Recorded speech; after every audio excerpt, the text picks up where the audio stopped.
Good morning, everyone. Good morning. My name is Anthony Chance, and I'm coming to you on behalf of Kingdom Builders Fellowship International Ministries. And my topic today is, let's see, let me get it. Okay. Explain Proverbs chapter 16, verses 6 through 8, and how it keeps deception and dissension out of a household. Dissension, all kind of arguments, animosity, stuff like that. How it keeps it out of dissension out of households and extended family. Well, let's look at Proverbs chapter 16, verse 6 through 8. And a lot of times, if you want good ways to handle life in a common sense way, Proverbs is a good chapter to go to. It doesn't beat around the bush, it just tells you how things are.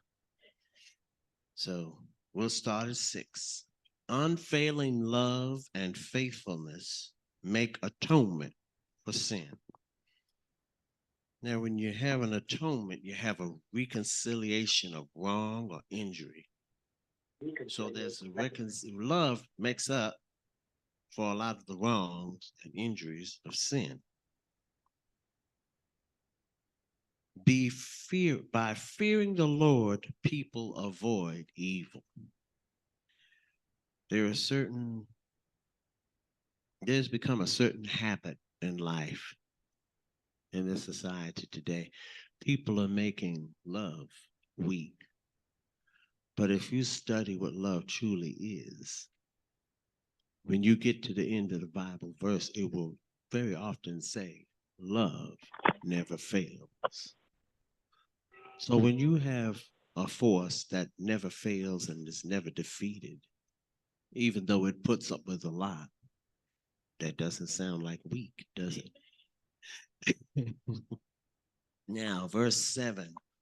When people's lives please the Lord, even their enemies are at peace. So when you are minding your business, you're doing what you're supposed to do in life. You're not aggravating anyone else. You're living righteously and you're not making compromises.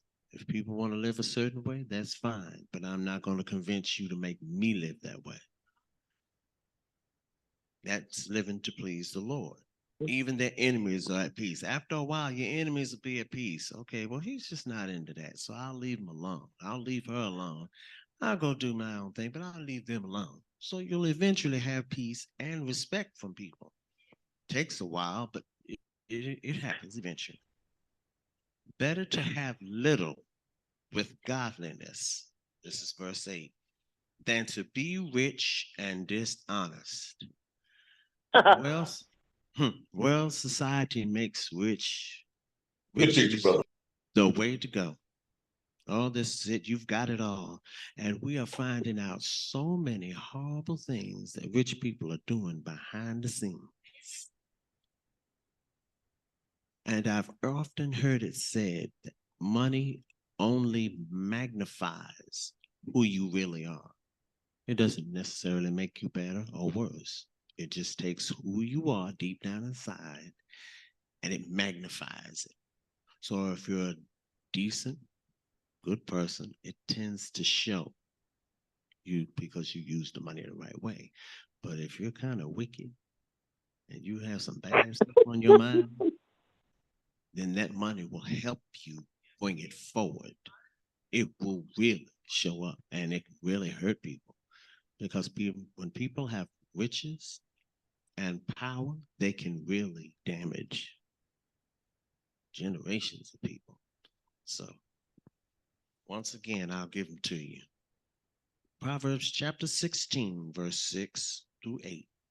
Unfailing love and faithfulness makes atonement for sin. By fearing the Lord, people avoid evil.